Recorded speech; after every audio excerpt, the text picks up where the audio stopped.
Yolanda Barker has multiple sclerosis that's progressively weakening her muscles and requires 30 pills a day to manage. She would love to work, but has to rely on personal independence payments and universal credit, and is terrified the government might make it even harder to qualify for those. It worries me to the core, to be perfectly honest. I think that we're being demonised the whole time. Each time it's cut, but it's cutting from the people that really need it. And we need to look after people and to help them back into work if they can work. But if they can't, let's give them a better quality of life. Over the past few weeks, ITV News has revealed government plans to cut billions from the welfare budget, expected to involve tightening the criteria over who can claim PIPs and cutting universal credit for those unable to work. Ahead of the detail of the reforms tomorrow, the government was having to reassure MPs. I am concerned about the level of anxiety there has been around over recent weeks and speculation, and I'm sad that that's happened and that people have been concerned. But what I would say to her is that the current welfare system is failing the very people it is supposed to help, the people it's there for. And our aim is to make the system sustainable. In private, many MPs have been voicing their alarm about the proposed cuts. These are a selection of WhatsApp messages we've received from Labour backbenchers. This is the wrong move morally and economically for our country. A Labour government should address the causes of poor health, not penalise those who are struggling. And it will cost society more in the long run, whilst making people's lives harder. This MP was prepared to say it publicly. I think it's fair to say that I'm not unique and that many MPs, their inboxes, the emails, the letters they're receiving are similar to my own.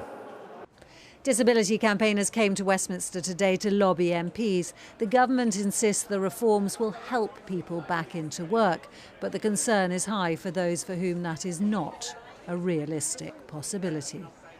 Romilly Weeks, News at 10.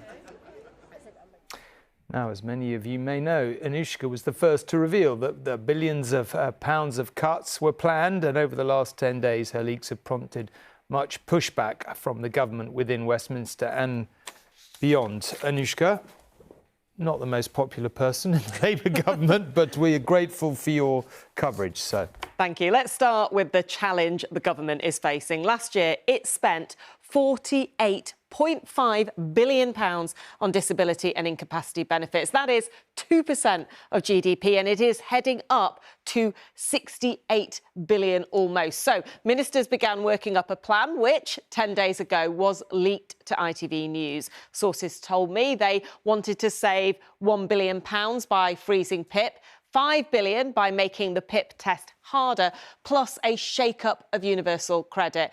Facing a backlash, Number 10 delayed the announcement and called in all of its MPs. Up Downing Street they marched for briefing after briefing. Aides made the case for welfare reform, saying the plan is about getting people back into work. But I'm told that even some loyal MPs became emotional, particularly about PIP.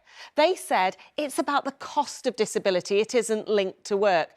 And look, Number 10 did react to that. We now understand that the PIP freeze will not go ahead, but they do still want reform, partly because of what is driving up PIP applications.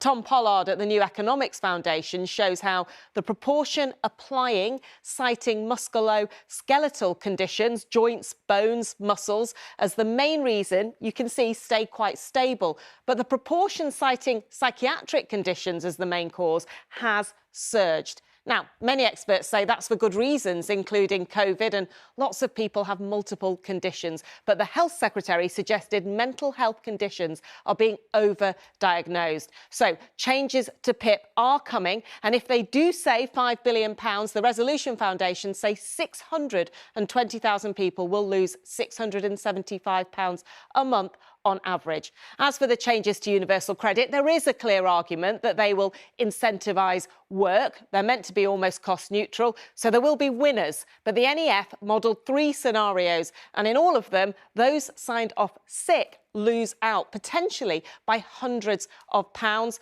although sources do tell me there will be payments to protect the most severely disabled.